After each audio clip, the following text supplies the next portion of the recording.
educated and uneducated who are literally working towards the betterment and the sustainability of this environment and for giving the contribution for our future generation. It's my pleasure to introduce Dr. Pradheeps Muthulingam, a committed environment and disaster management expert with over 10 years of successful experience in the design and implementation of environmental management and disaster reliance projects in the coastal areas of India.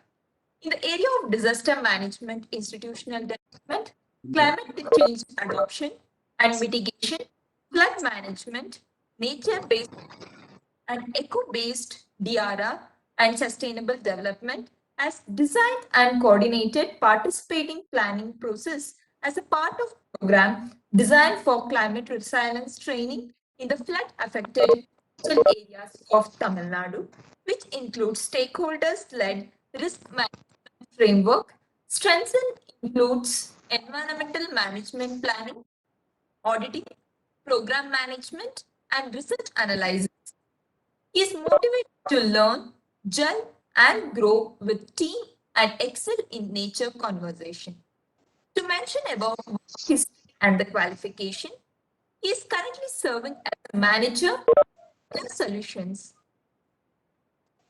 He was a socio-economic impact assessment expert in RIMS for Africa and Asia, Bangkok, Thailand during 2019-2021.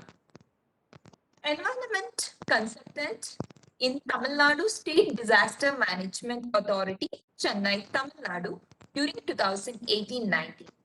He served as assistant professor in Tata Institute of Social Science, Mumbai during 2017 to 18. He done his PDF from Center for Cellular and Molecular Biology from Hyderabad and PhD in Ecology and Environmental Science from Pondicherry University. To his account, he has 13 research papers in peer-reviewed journals. And also, he has delivered number of lectures in national and international various platforms. Now, I request a resource person to, before that, I request our coordinator to give a brief inputs.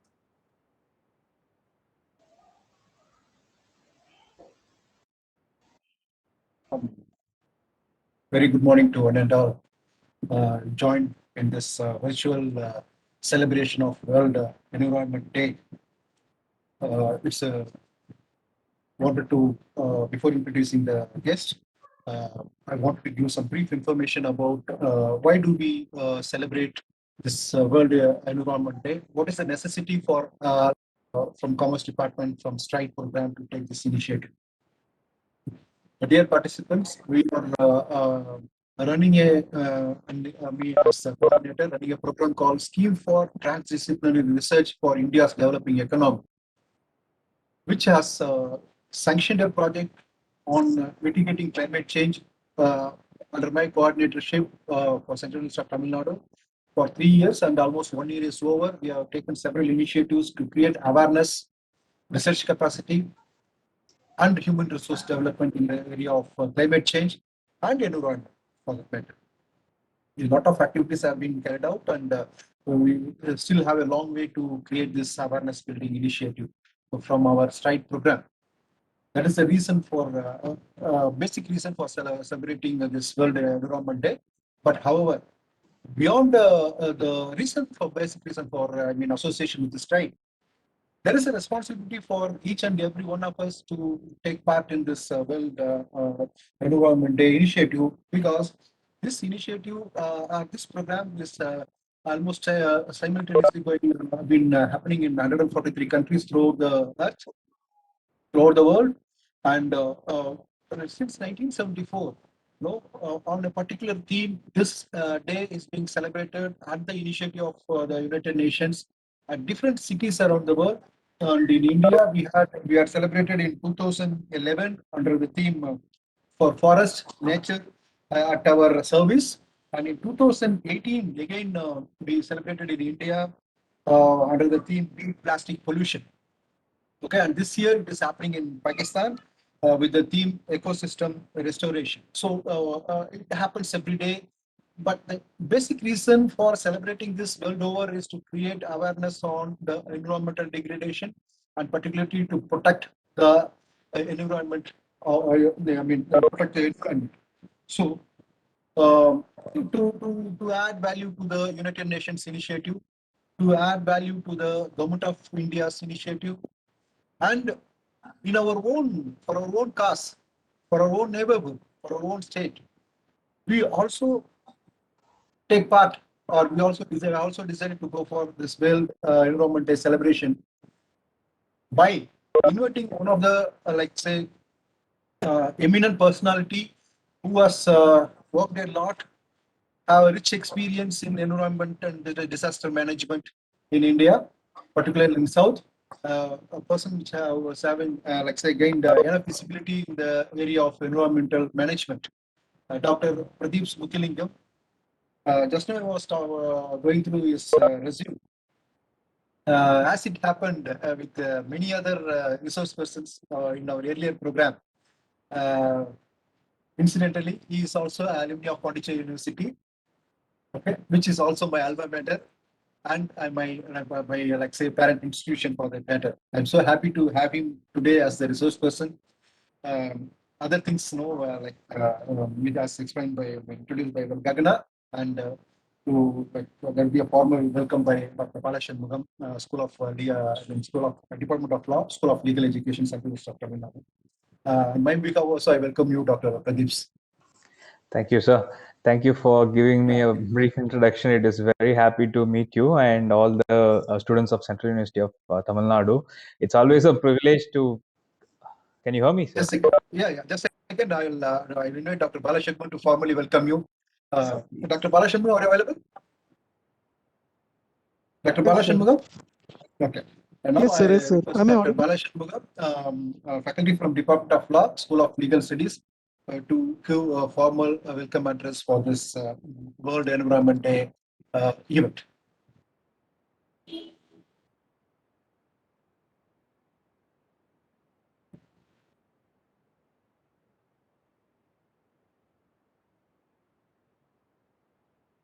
Doctor, are you available? Yeah.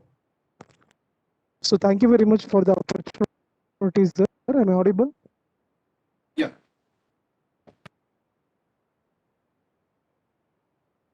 Am I audible? Yes, Hello? yes, Doctor, you can proceed. Proceed, Doctor. Sir, am I audible? Yes, Doctor. Yes, proceed. yes. Can you hear me? Can you hear me? Hello? We can hear you, sir. Hello? Dr. Sir, can I start? Yes, Doctor. Yeah, so as you all know, dear participants,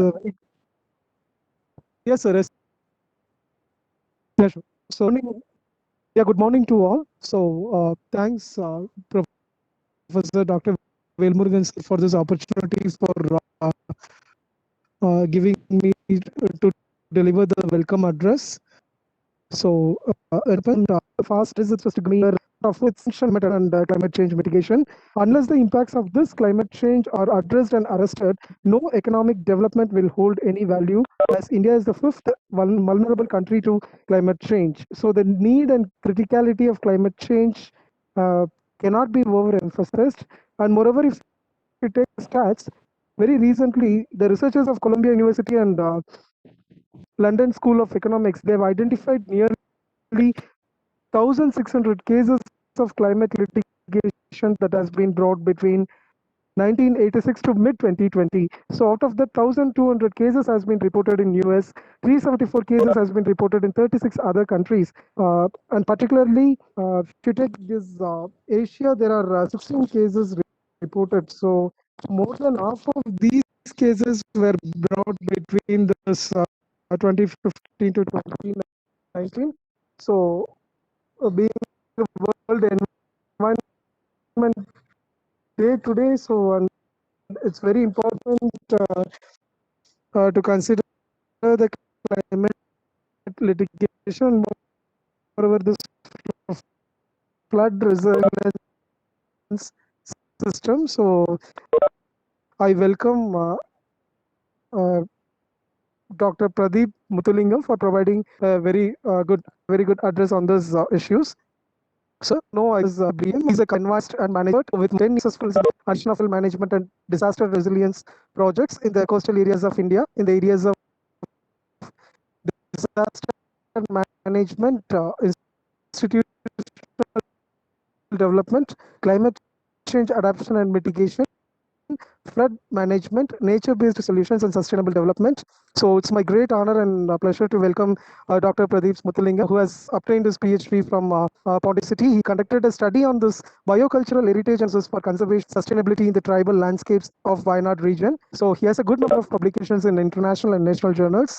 Further, he has also designed and coordinated participatory planning process as a part of program designed for climate resilience training in the flood affected coastal areas of Tamil Nadu. So Sir has facilitated many training programs for the women farmers and also for the farmers based adaptations for risk management. He has conducted various workshops for Tamil Nadu government and as well as for international and national agencies. So being an also he was an academician. So his work experience include he was served as an assistant professor at Sri Shanmuga College of Engineering and Technology, Salem. He was student art official, Mumbai, Maharashtra. He was worked as an environmental consultant to the Tamil Nadu State Disaster Management Authority, Chennai. And his responsibilities includes this environmental management, climate resilience planning, environmental impact assessments, and environmental quality auditing on waste management. So he served as a resource person for developing teaching materials too for coastal flood management planning, disaster preparedness, planning for enhancing the climate resilience, and general environmental programs. So further, he was engaged also as a socio-economic impact assessment expert in the project macroeconomic impact of natural hazards for guiding risk management investments in Tamil Nadu and Odisha. So he established this ICT facility, that is Information Communication and Technology Facility for climate modeling, database management, research and analysis.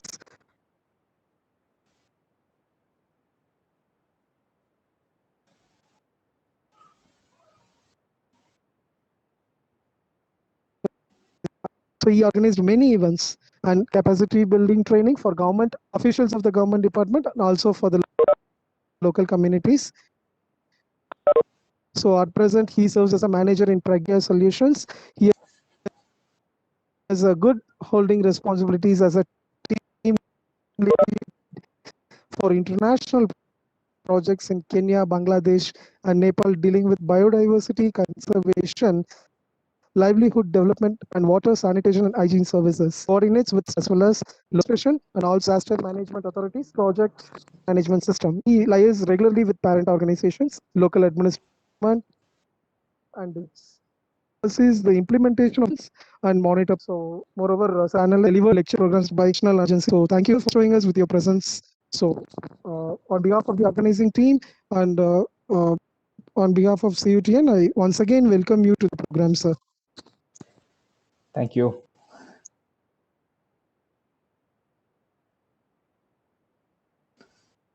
Yeah.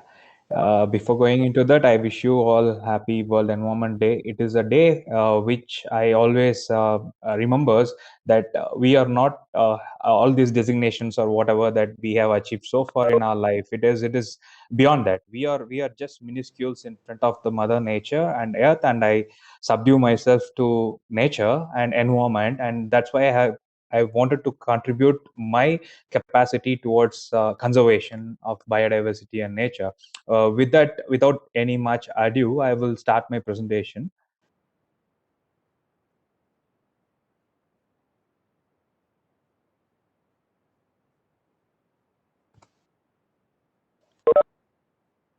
So my screen is visible, is it? Not in depth. Okay. Is it visible now? Yeah, Yes, sir. yeah, it's getting. Okay. Okay. So has said everything a lot about myself and all the achievements which I had did in my career and candidature.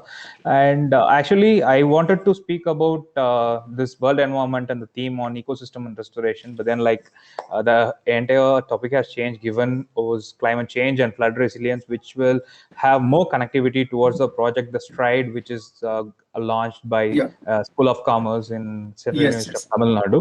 So I'm very happy and I'm very thankful to Professor Dr. Vel Murugan for inviting me for this lecture. Without I'll move into my lecture. So I would like to discuss about nature, environment, and consequences, carbon sequestration, global warming, and then I'm going to take that into what happened after the environmental damage that we had caused, and what are the reasons for the flood, and how we are going to do that flood management and the flood resilience. And then I'm going to take it further into the inequalities and the homogeneities that are existing at present, which is dealing with the commerce and the economics of the world, and how it is going to affect environment around us. And with finally, I'm going to touch about the sustainable development goals and what is the role of students and faculties in the in environment conservation and biodiversity conservation. And that's how I'm going to go with my presentation today. So first of all, I would like to focus about what is Earth, what is the point of talking about the Environment Day. So Earth is the only habitable planet that is known to humans in this planet.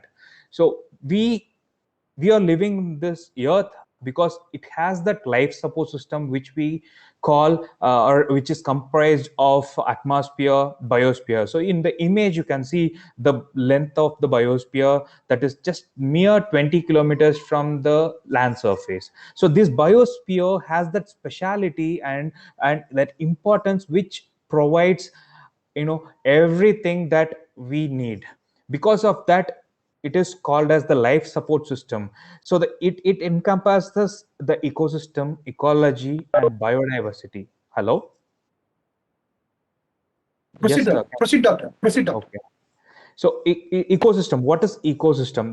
The surroundings, entire surroundings where we live upon, and the interaction between the humans and the non-living or the other environmental aspects which is present in front of us, whether it is physical or chemical or biological entities. And that interaction comprises this concept of ecology, which is nothing but life. The existence of life depends on it, and the interactions are comprised in this set of definitions of ecosystem, ecology. And the biodiversity, it's about the biological entities, which is the major component of biosphere, comprising fauna, flora, and other algae, fungi, everything that are living around us, and how we interact with them, and how we co-evolve with them. So this ecology, ecosystem, and biodiversity that gave the life, and that life is sustained. And in the evolution scale, the global sustainability and resilient society has have to think about this life support system, how we are going to conserve it or preserve it in order to sustain these resources for the future generations. So far we have that capitalistic mentality or mindset that we exploit everything, we utilize them, or overuse or over harvest everything that is around us without considering ourselves as a superior animal or in this ecosystem. So the human dimension has become a dominant force in shaping this evolution of all the species on Earth. Not only the ecosystem around us, but also the ecosystem which are not visible to us, say a subterranean ecosystem that is beneath the earth, or in the water, hydrosphere, where the oceanic and the deep trenches. Recent studies and the research which recently last week, a researcher dived into the deepest trench and they found the minuscules of plastics there. So we have reached everywhere, we polluted this ecosystem in a drastic way that the recovery is going to be a huge step. That is one important aspect of this World Environment Day, why United Nations organization brought in this concept of celebrating this by creating awareness to the fellow human beings in order to take the responsibility. The humans are now primarily an urban species.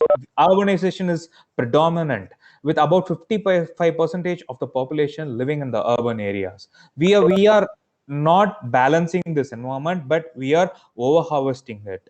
So that has to stop. So when did this stop? When did this started, the concept of environment?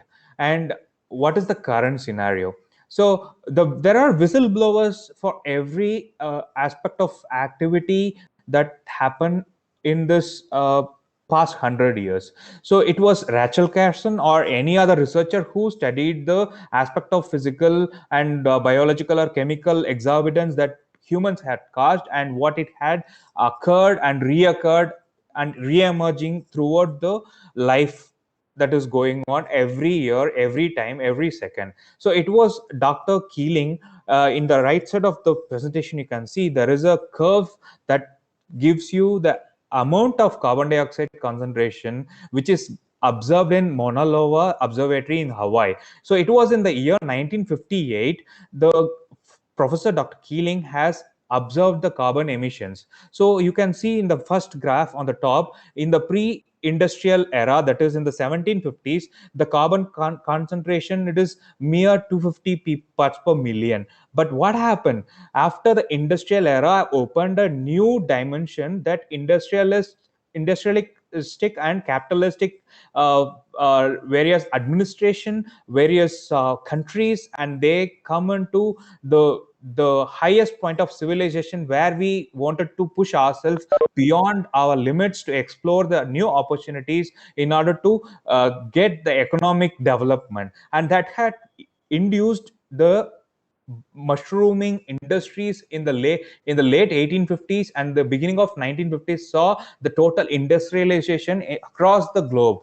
And that's how the carbon dioxide levels also started to increase. So in 1958, when he started to observe it, the carbon dioxide concentration every day, it started to increase. And in 2000, late 2000, it reached 400 ppm, and at present in 2020 we have reached 421, the maximum. It is May 24, 2021. The latest carbon reading here, it shows 418. That minimum reduction is because of the COVID and the mass movement which has started and put us in the lockdown, so that the pollution and emissions have reduced a little bit. So if we can contain it by doing this repeated lockdown or other aspects, by reducing the emissions, we can achieve that. So that I am going to talk in the final of the presentation. So what happened, the current scenario, evolutionary changes.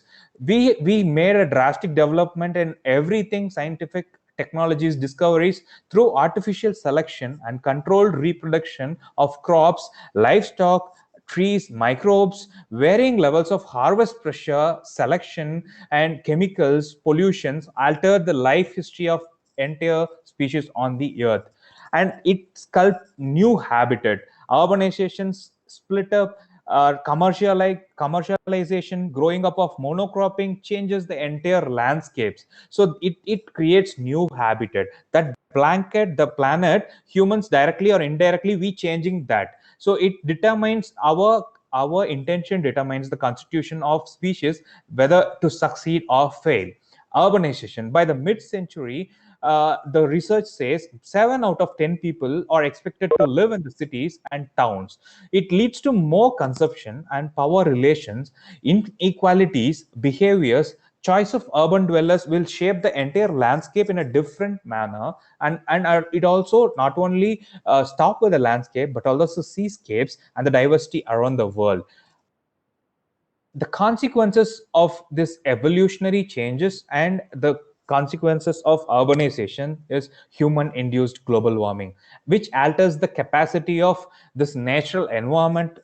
Begin with the biggest component of the earth, the hydrosphere, oceans, forest, and other ecosystems, in sequestering about half of the carbon dioxide emissions, as well as storing the large amount of greenhouse gases in the soils and peatlands.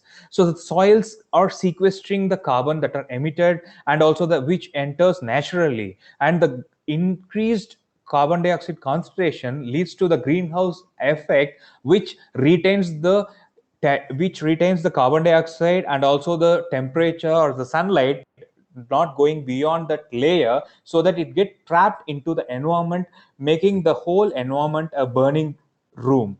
And that burning room is responsible to emission of much more greenhouse gases like methane, etc. So increased emissions of these greenhouse gases by the humans are creating severe climate shocks across the globe, and extremes already we have reached beyond 1.2 degrees Celsius of warming compared to the pre-industrial levels. We are seeing it in the present.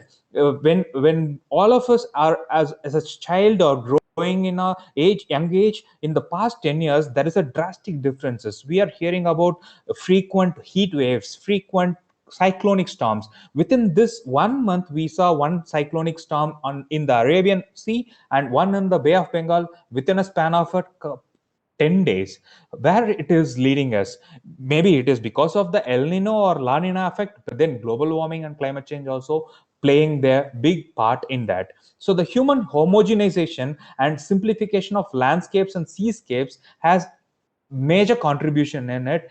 That we develop ourselves, and we are overpopulating the earth, and that overpopulation depends or demands overproduction of food and other resources. So in order to achieve the demand, we have to go for monocropping or homogenization of crops and cultivation practices, and utilization of more amount of chemicals, which indirectly or irreversibly affecting this whole environment. So it causes the loss of biosphere resilience, where everything loses its nature, changes its nature, alters its nature. We have seen how the greenhouse gases affects the climate change, and also the increased inputs of chemicals that affects the soil. So there is a connectivity and interaction between these components, and the role of fabric of nature in generating these ecosystem services. We have depend on this planet for so many things, and the ecosystem services that is provided by this environment are taken for granted, and we overusing it. And because of that, as I said, increases heat waves, droughts, wildfires, extreme precipitation, severe thunderstorms, flash floods, storms, variations in the frequency, magnitude, and duration, and we are exposed like anything.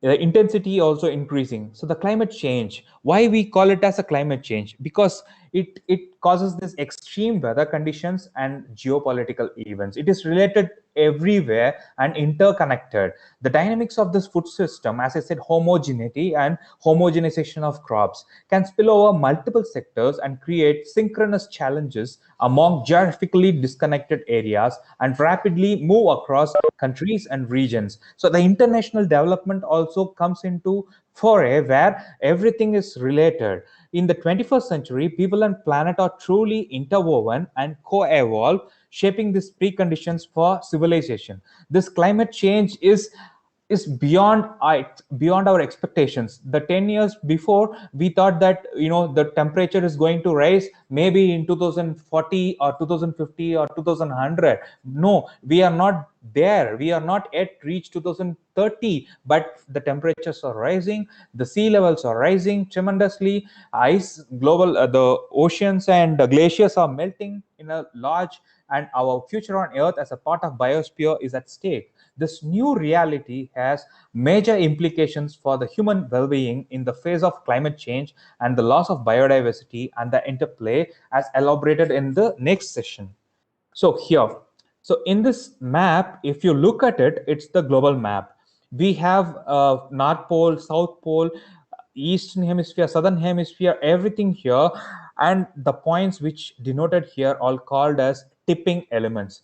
These boreal forest on the Northern Hemisphere, Alaska, and Amazon rainforest, West Antarctic ice sheet, Indian summer monsoon, alpine glaciers in the Europe, the Sahara Desert, Arctic ice, permafrost, coral reefs in Austria, the Great Barrier Reef, all are called as tipping elements. They gives us the indication when there is a minor change in these tipping elements, that will leads to the cascading effects which cannot be imaginable. So this ecosystem services which we depend on the nature or generating and maintaining soils, the environment and nature does that. Pollination, without pollination we cannot think about eating the food for our next supper. Biogeochemical cycles which affects the global greenhouse effect, greenhouse gases emission, nitrogen cycle, hydrogen cycle, phosphorus cycle, all this global biogeochemistry is altered because of increase in climate and increasing temperatures, and it affects the food webs, not about the macro scale thinking about humans, but thinking at micro scale in the mini ecosystem of a forest. The food webs, if it get disturbed at one point, it will disturb the entire cycle and entire ecology of that habitat. So that is very important, and it has to be given consideration thinking about it. And then the water quality, what is happening everywhere? We are seeing pollution everywhere, we are seeing overutilization. Our groundwater levels has sunken deep enough with beyond our reach, and the fresh water which comes as a rain is overfall or amount that we cannot able to protect them or preserve them for future. And the medicinal uses, all these natural forests are the natural teachers which gave the medicine for our ancestors, and we depend on that mother and child nexus where we learned which plant will be beneficial for us. Our grandma will tell us that you eat spinach, it gives you micronutrients and other nutrients that are not available anywhere easily. And that is a point where it gives the idea of innovations, where the pharmaceutical industries depend on this entire natural ecosystem. So if it is a major ecosystem services. Beyond that, recreation, when we get stressed, overstressed or frustrated, just go out and look at the sky or the other greenery which is around us, or the beautiful symphonies of the birds, which avoids the cacophony of our daily life or other habituations, which gives us pleasure. It gives that recreation feeling. Okay, there is nature where we can go and degenerate the entire stress and rejuvenate ourselves and get some pleasure from it, and that gives that it is a major ecosystem services. So as I said, the homogenization, hyper connectivity, so the homogenization of crop production and other production, industrial production, have connected international countries in one network. That is hyper connectivity. We are over connected, we are exporting, we are importing, and this entire services and the resources, we depend on nature. So this hyper connectivity and increasing homogenization will lead to critical transition, which is the tipping elements. So the entire life support system in this biosphere get disturbed. So there is a change in Indian summer monsoon season. It will affect the Saharan climate. It affects the global reef. The global warming will affect the Great Barrier Reef. The entire global warming leads to Arctic ice melt and Antarctic ice melting. That is completely harmful for the entire oceanic landscape as well as the small islands. So that's how the Sendai framework and Hyoga framework in 2012 and 2015 brought the concept of perspective plans, where we design the sustainable development goals in order to minimize this effect and also increase the resilience by uptaking the responsibility of improving resilient infrastructure.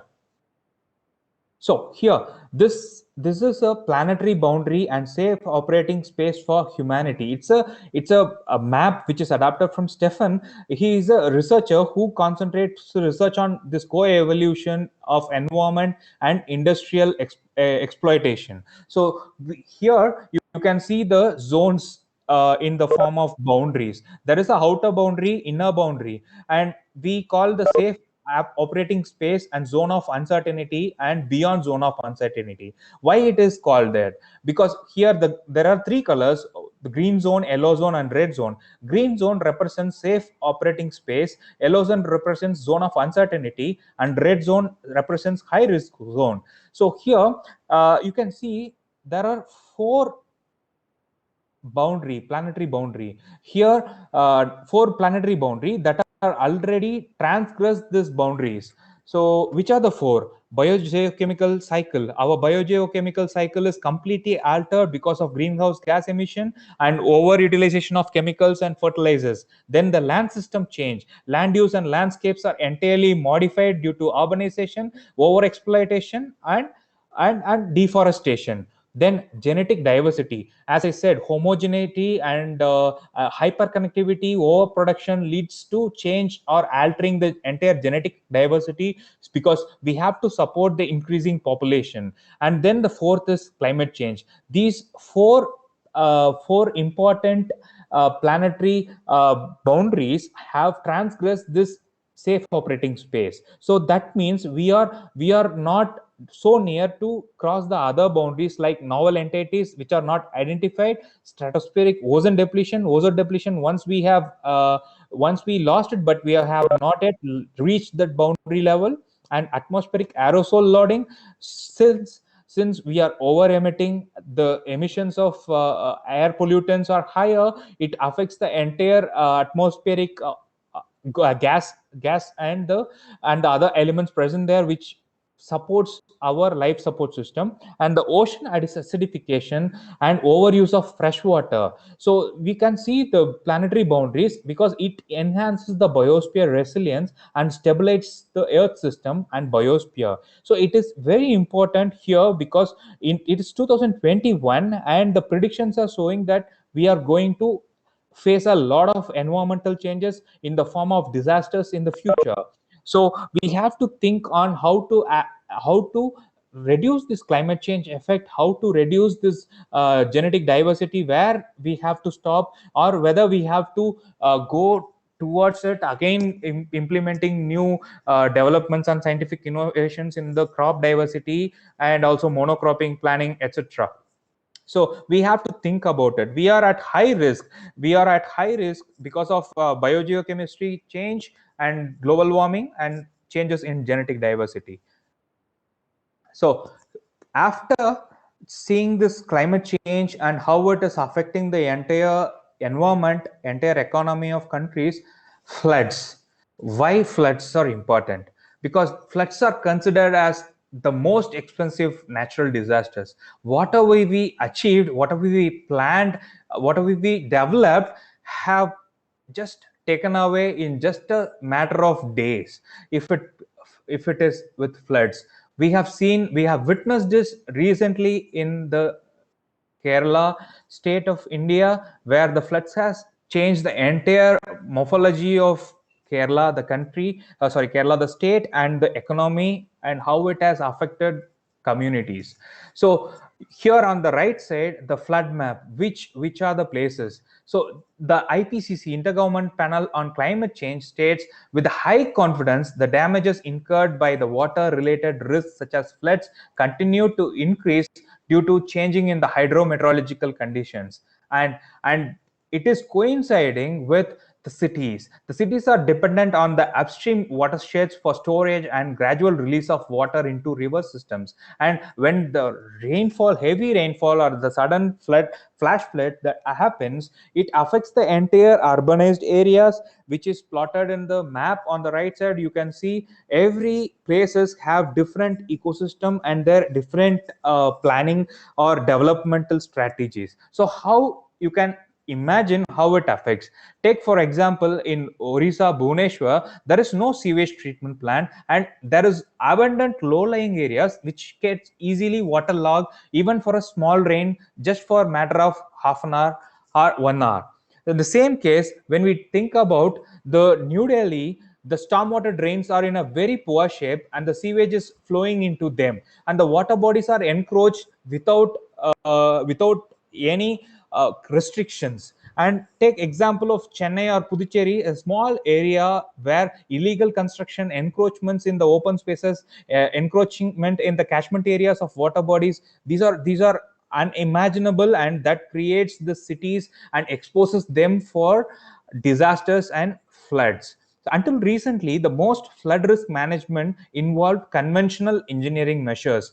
These measures are sometimes referred as gray engineering, hard engineering, or gray infrastructures. Examples are building embankments, dams, levees, and channels to control flooding. So why I am talking about this engineering aspects? Because we, as I said, we provided we proceeded further after the industrial revolution. We thought about the explanations and solutions will be in engineering oriented, and we thought we will not going to depend on this nature. But what we learned in the past 20 years or 30 years is that we cannot survive without the support of nature, and the nature is the source for everything. So we have to think differently how we can inter connect the point of innovation, science and technology, or engineering with the natural concept. So approach for flood mitigation and resilience. For flood protection, there are gray concepts. What brought us to this present situation is that we have to develop new ideas. We have to think from the environmental point of view. Our perception should be in the way that how we can sustain this environment. So eco-based DRR, that is ecosystem-based disaster risk reduction, which is brought into the concept by United Nations, where we have to look at the environment and look at the ecosystem, and the site specific solutions are very, very important. So where we learned it, best example is tsunami. After tsunami, lot of researchers, biologists, they explain why certain areas in Tamil Nadu are not affected, why Pichavaram was not affected. They saw the mangroves are there. The mangroves are considered as the coastal shelter belts. It changes the entire environment. Same way, there are a lot of areas when we go or travel from the northern part of northern coast of Tamil Nadu to the southern coast to till Kanyakumari. We can see a lot of vegetation variations of and different landscapes. So these each landscapes have that unique characteristics. Some places have the natural grooves called a temple or forest trees, where the trees are called as sacred grooves, which is also maintained by the communities. And then there are mangrove ecosystem, then there are ecosystem estuaries are there. So we have to think from the ecosystem point of view. Our perception should be in the way that we have to develop a plan where we can include the ecosystem concepts, and the disaster risk reduction should be planned accordingly. That is ecosystem based disaster risk reduction. Then the second one, ecosystem based adaptation. How we can adapt, how we can gel, or how we can co-evolve without disturbing the entire ecosystem, how we can adapt to it. So that is ecosystem based adaptation. The same way, the delta areas where we are facing climate change impacts in the form of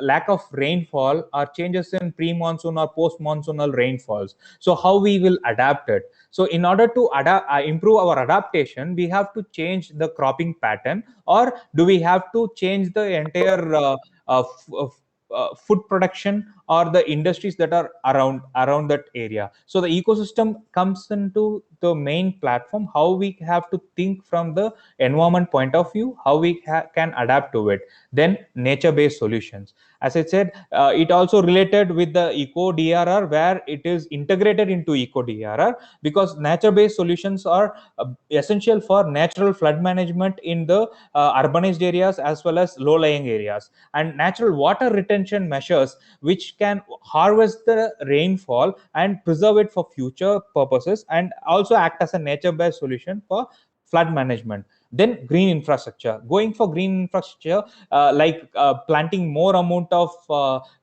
tree species which are indigenous to the locality or the ecosystem, and provide the green open spaces, convert the open spaces into green spaces. How we can master planet, how can we achieve that? And these are the other factors like sustainable approaches we can identify with stakeholder consultation, taking the community's ideas who are living in the region for so many years, who has the idea how can we adapt to it. So in order to achieve the entire mitigation and resilience, we have to think from community perspective, where the stakeholder consultations are taken as an important point, and the incentives for them, and other methods that can be utilized in flood resilience and management. So what are that? So framing of conservation, this is a timeline where how our thinking of conservation has born and how we proceeded till now. So the key ideas in the 1960s were, we have to leave the nature for itself. The species wilderness and protected areas were formed. The concept of protected areas were born, where the countries and international organizations come into contact with the local administration, where they preserve the environment which is present there as such.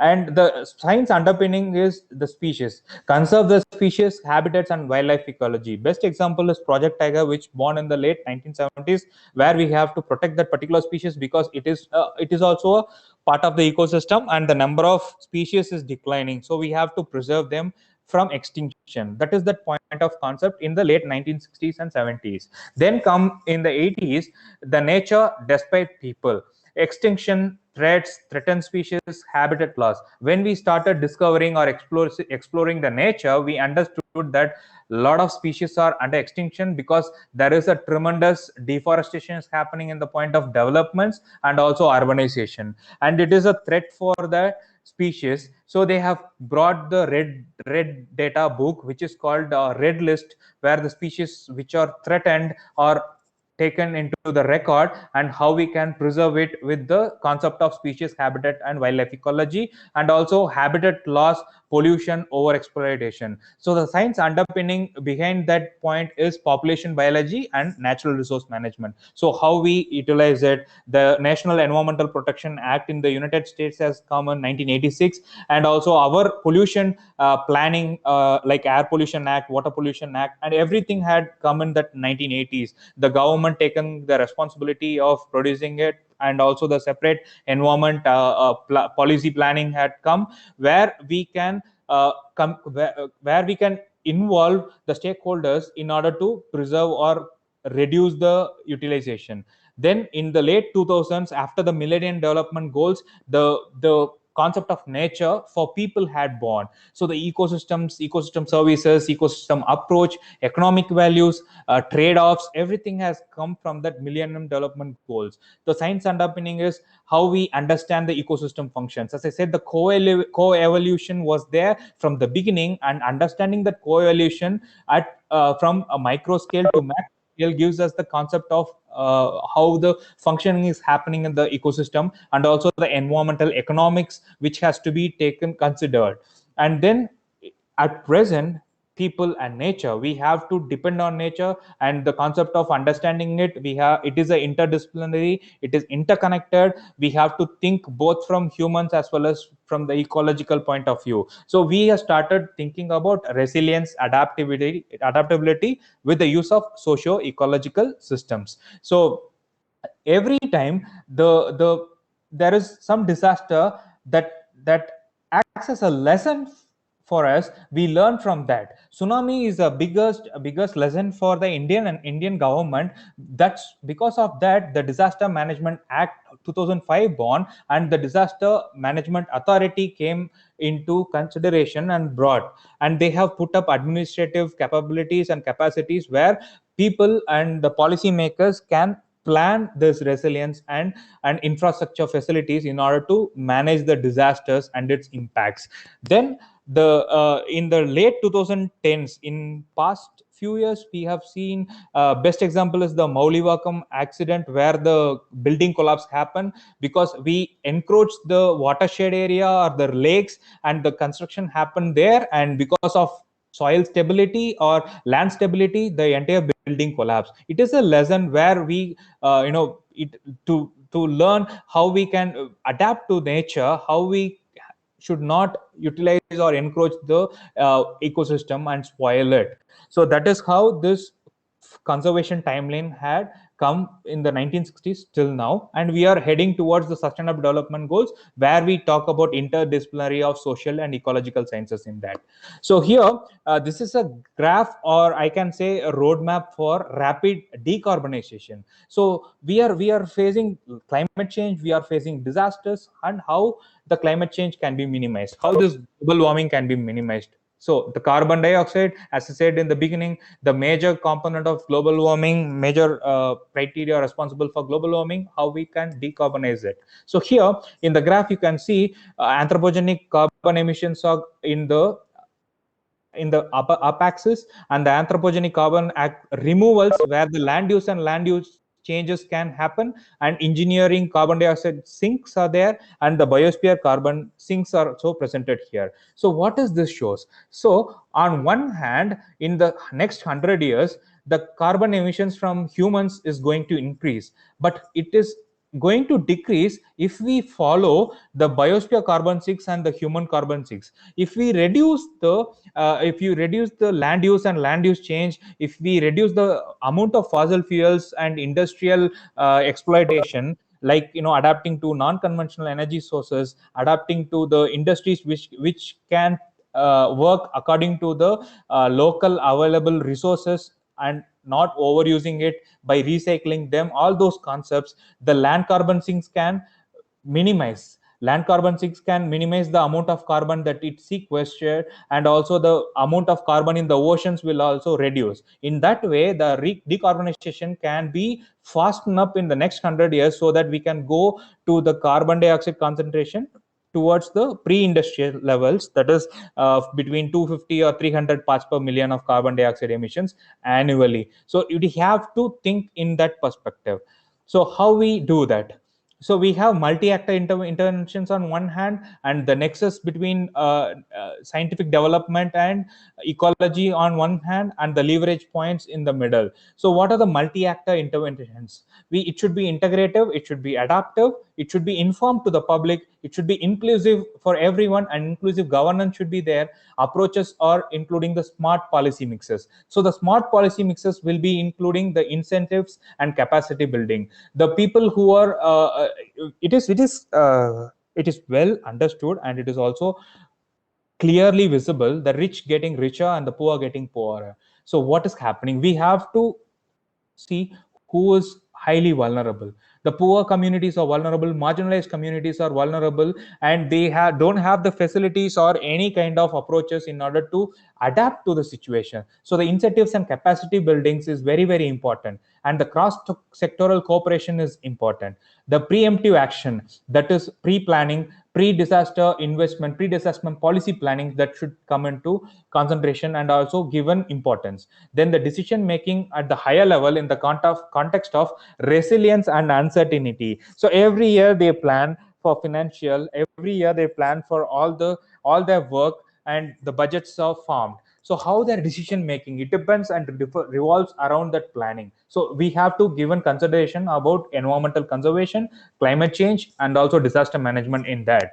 So environmental law and implementation should be very stricter. These are the multi-actor interventions. So in order to achieve the nexus, how to feed the humanity through ecosystem stewardship and nature-based solution, and it has to meet the climate goals without incurring massive land use change, as I said in the earlier slide, how we can decarbonize it, rapid decarbonization. So land use change and biodiversity loss should be minimized, and stewardship of freshwater for people and nature.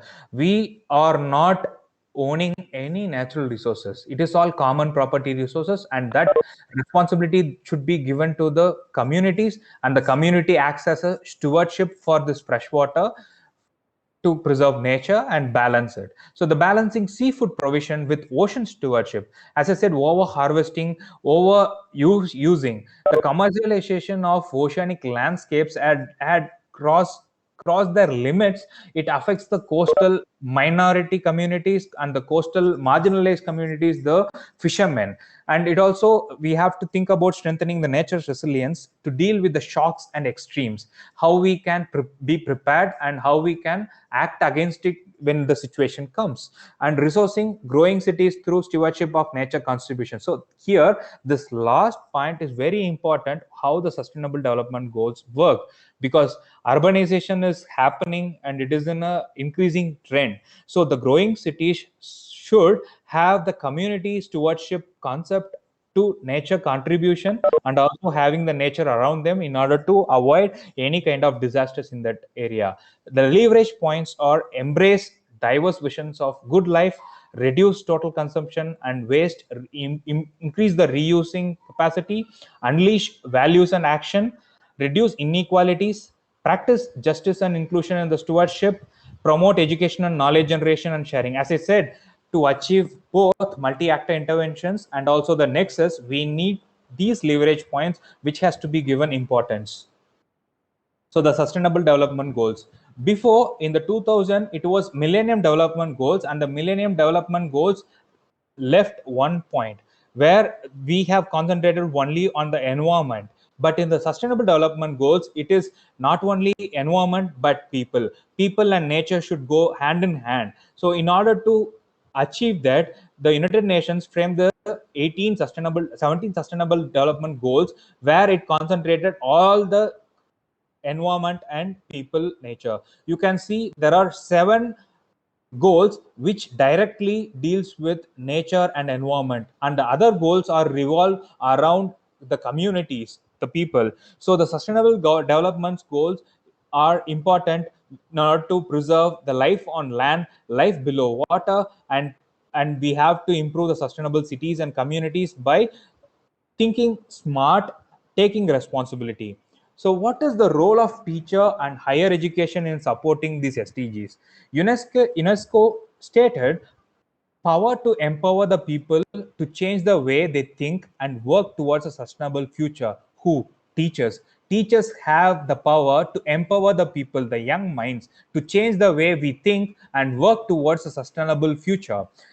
They provide the quality education for the young minds, provide knowledge in understanding the entire concept of what they are learning, and their knowledge should be put in a way that should benefit the communities as well as nature.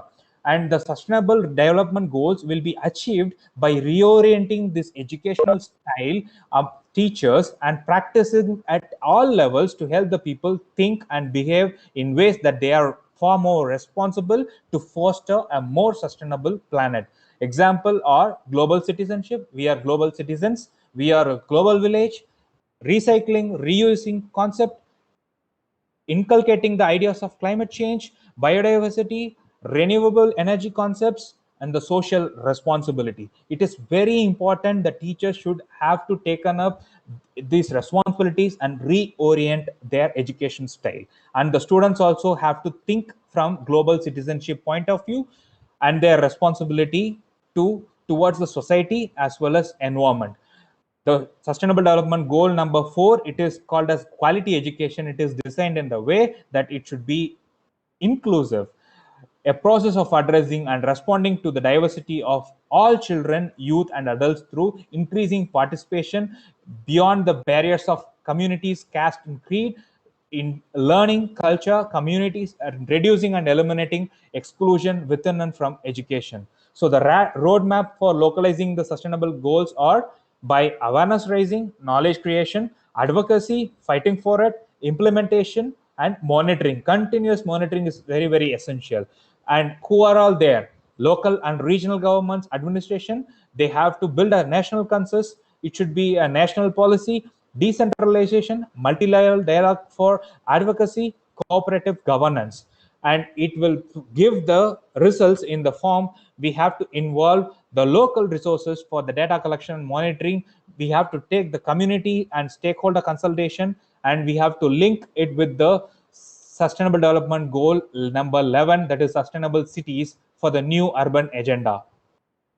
So here as I said, there are 7 goals which are directly connects with nature. They form the supporting sustainable development goals.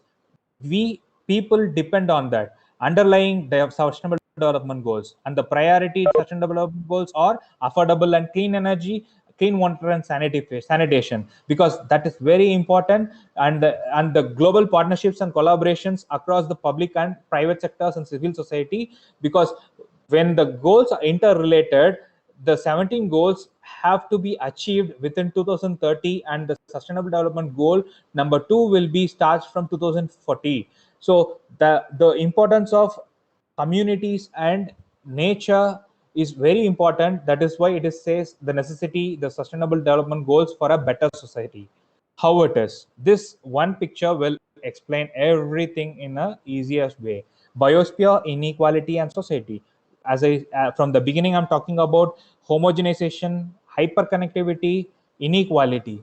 Here there is a inequality between the rich and poor, inequality between accessibility and towards nature conservation.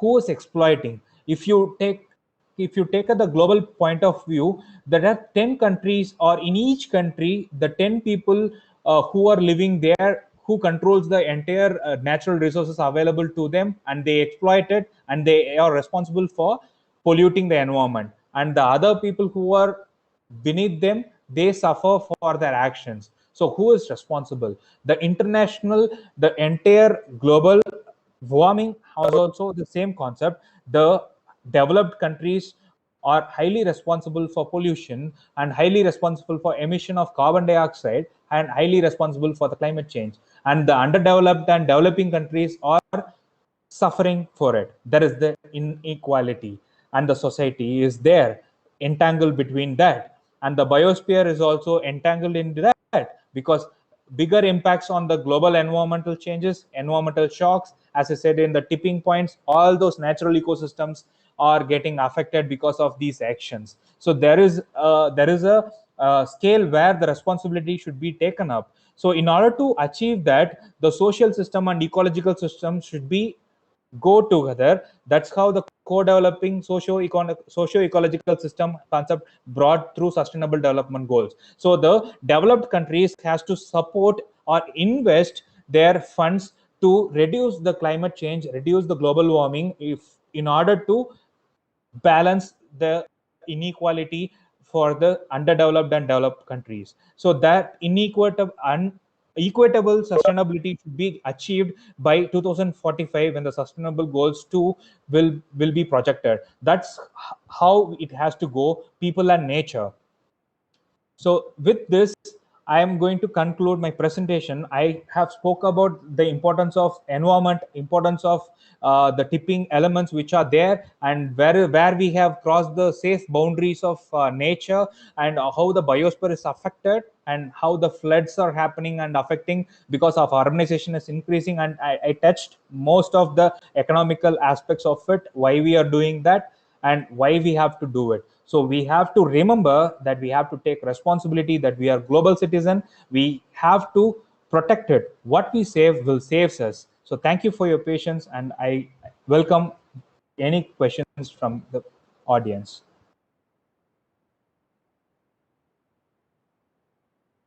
Thank you, sir. So, Dr. Pradeep, Gagana, you can ask about the questions from the participants.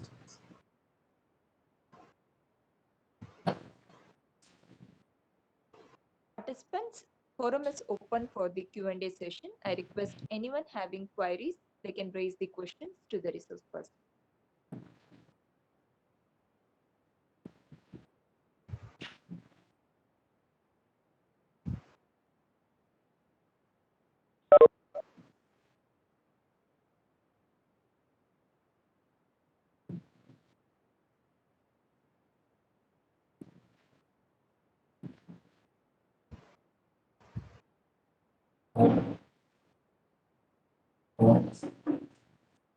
Is there any questions from the participant side?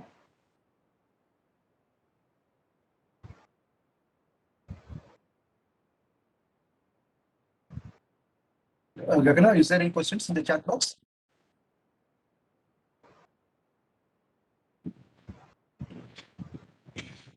No questions, sir, in the chat box. Participants, if you're If you are having any network issue, you can put up the questions in chat box.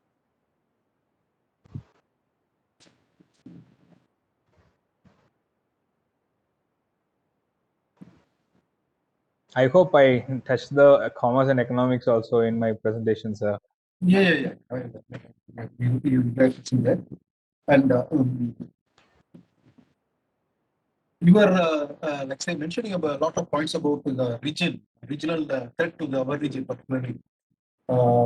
Like you were mentioning about the Multiactor incidents, collapse of a huge building, multi-story building. You were mentioning about the impact of tsunami. That's known to further the 2004 December 24th incident. And you were also mentioning about the need for the mangrove forest, and like you were mentioning about Pichavaram, and the need for having, like say, uh, a blended environment where communities could be able to safeguard themselves by having, like I think you covered it under the adaptability Adaptive aspect. capacity. Yeah, adaptive capacity. My concern is like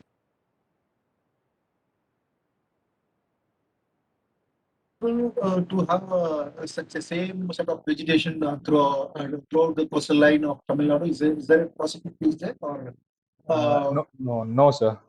That's why I said that the different landscapes. So if you have traveled the entire coastal Tamil Nadu, you have okay, seen different ecosystem, different landscapes there. okay, Towards beaches, towards sea, it is beaches. But okay, after the 500 meters or 1 kilometer from beach, from Pondicherry, if we see when we come towards Kadalur side, we can see lot of trees are there, sacred yeah, groves are there, and also we have Ariangupam there, where we yeah, can see little bit of mangroves are there, and then yes, coconut groves are there. okay, Coconut groves are there.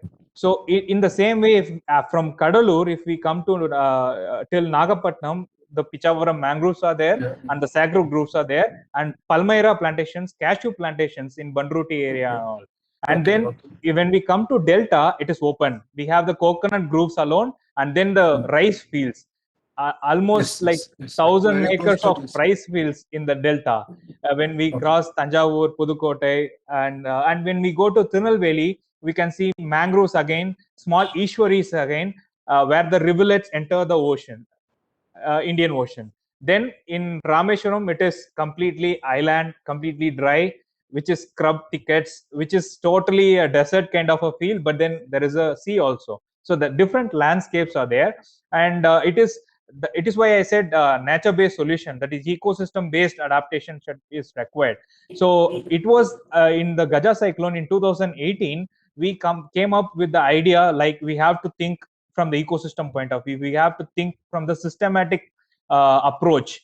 The systematic approach is in each landscape how we can deal with it. So we cannot promote mangroves in throughout Tamil Nadu, but we can promote uh, cultivation of palmyra trees, and that should we apply some scientific planting system.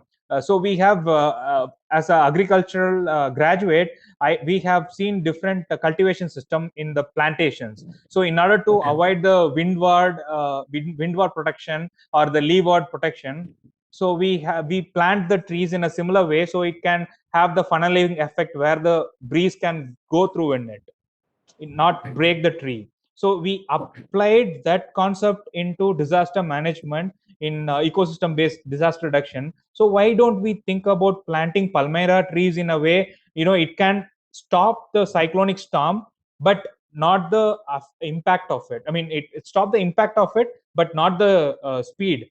So when the speed, Gaja cyclone, we have seen a lot of coconut trees and other orchards and plantations completely devastated in the delta region. So if we have this palmyra tree in a systematic view or systematic plantation, it can reduce that impact in some way. impact, Yeah, so that is resilience. So that's how we okay, improve adaptive capacity. Is if we are growing coconuts, we if I'm saying in Tamil, people are from Tamil Nadu or there, I guess there is a yeah, saying called matte வெட்டுறதுன்னு சொல்லுவாங்க. So they cut down chop the fronds on the top of the trees, so it will not let the entire tree to fall down during a heavy cyclonic storm.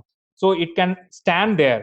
but over the next 4-5 months, the fronts will regrowth and re-emerge. So that is adaptive capacity. So that's one thing.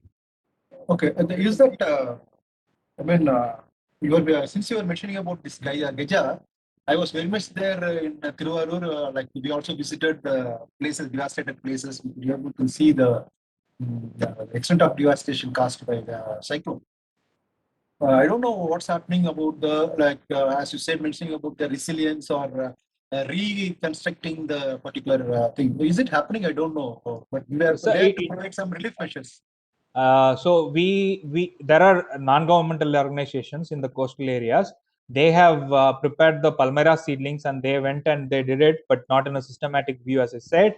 But it is in a proposal submitted to the government of Tamil Nadu, and the Gaja cyclone reclamation project had taken up, but then it again goes in a phase wise. It will not in a blanket approach. It will go on phase wise, and trial and error also there. So that is still there. It is on a few places in pockets or in Nagapattinam district.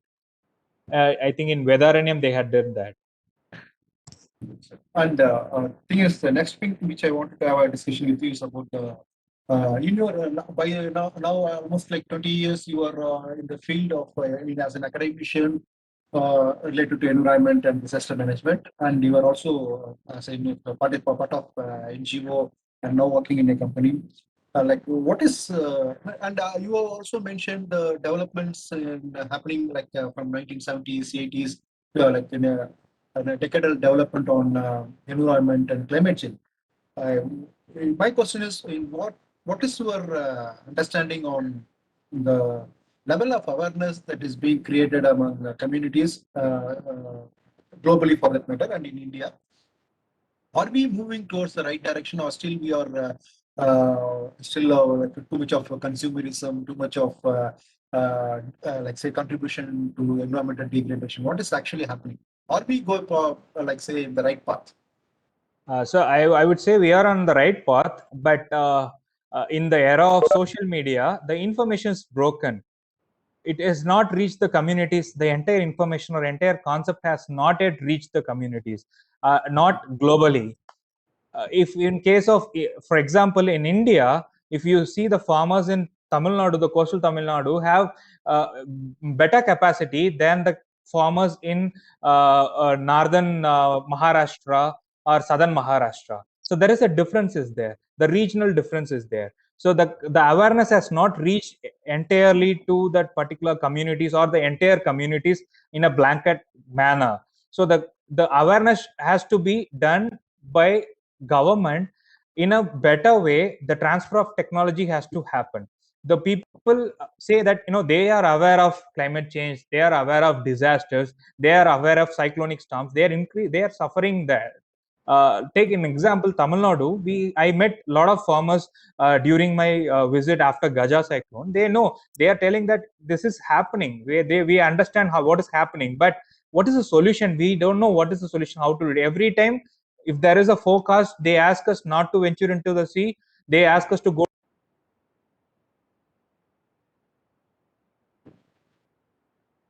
Not audible, sir. Not audible. Not audible.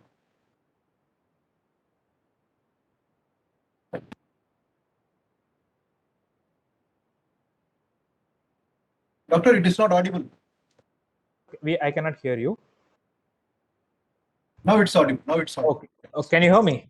So people are thinking, people are saying that they are going to shelters.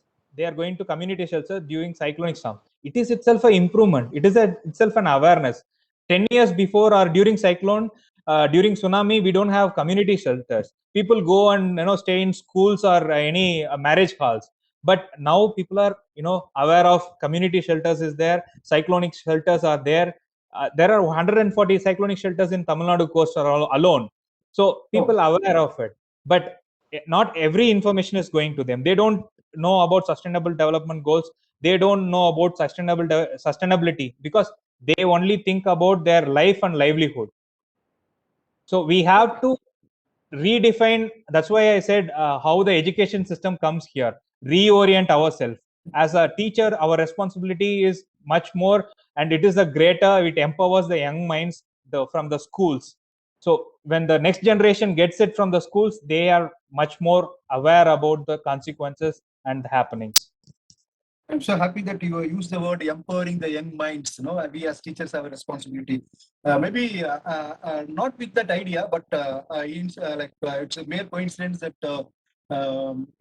we from commerce fraternity, we have taken the initiative on climate change. Many were asking this question actually. A lot of experts have asked this question. Why someone is taking this initiative from commerce department? No, Hello? can you hear me? Can you hear me? Yes, sir. Yes, sir. Yes, yes. Yeah, that was a question from several experts, and they were even a bit surprised to see this initiative from Commerce Department or faculty from Commerce Department. Maybe knowingly or unknowingly, what I feel is that we thought to empower the young minds, particularly the students, into protecting our environment and to understand what is climate change, how to adapt ourselves, okay, how to contribute positively to in these aspects. Maybe my last question is like, since you are mentioning about the students, empowering the minds of the students, in what way, do you say that what would be the types of responsibilities for the students in this process? Like they may be from Tamil department, they may be from economics department, commerce department, whatever it is, not related to exactly on environment, ecology, etc. But as a student, as a youth, in the simplest way, what would be the role to play, or what would be the things you would encourage? In a simplest way, I can say they have to think that they are nothing in front of nature. They are nothing in front of nature, and they have to stop overutilizing the natural resources. They have to take the responsibility that nature is giving to us, and we have to save it, conserve it, preserve it. Simple steps, everyday steps. Water utilization, electricity utilization, utilization of other resources, food resources. Think about it.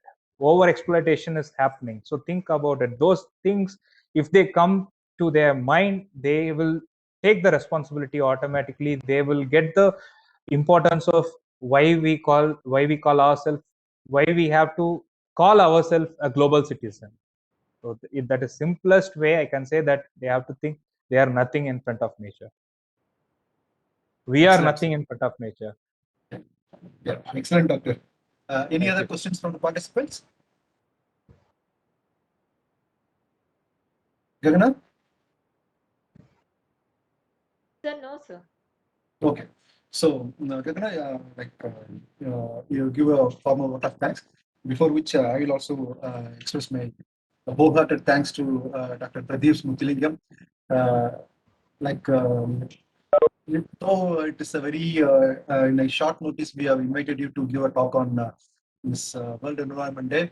It is really, let's say, a sincere exercise which you have carried out to explain us on the probable impact of what is the damages that is caused on the environment and how to go about. Um, as you said, in the Sustainable Development Goals and Targets, we will also move towards we, in the sense, we will take along the stakeholders of our university to positively contribute in whatever possible way to protect our environment. Thank you for joining us in this wonderful day. Thank you, Gaganam? sir.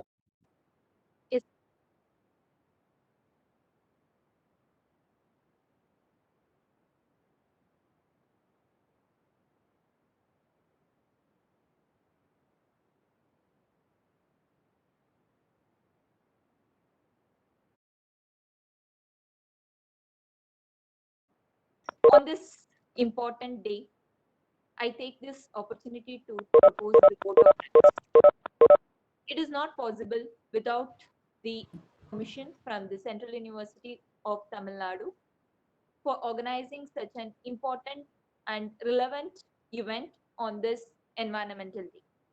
And I thank coordinator of TRIBE CUTN, Dr. Velmurugan, associate professor and coordinator of TRIBE and former dean of School of Commerce and Business Management for introducing the resource person who is eminent and energetic and implementing committee member in the environmental matters in South India and in North and abroad as well. Thank you, sir.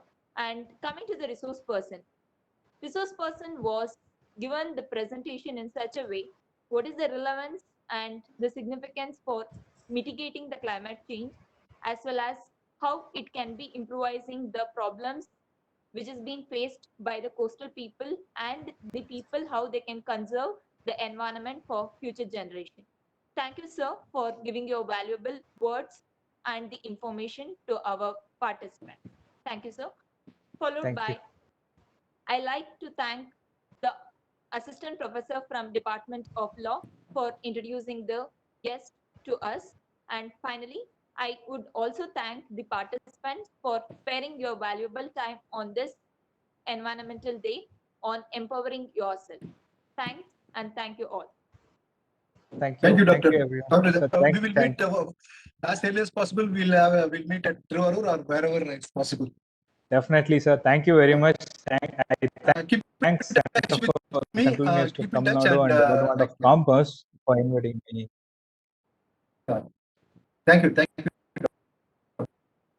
Thank you. Sure, sir. Sure.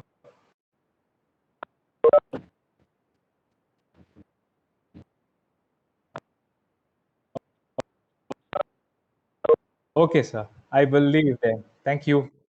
Thank you. Thank you.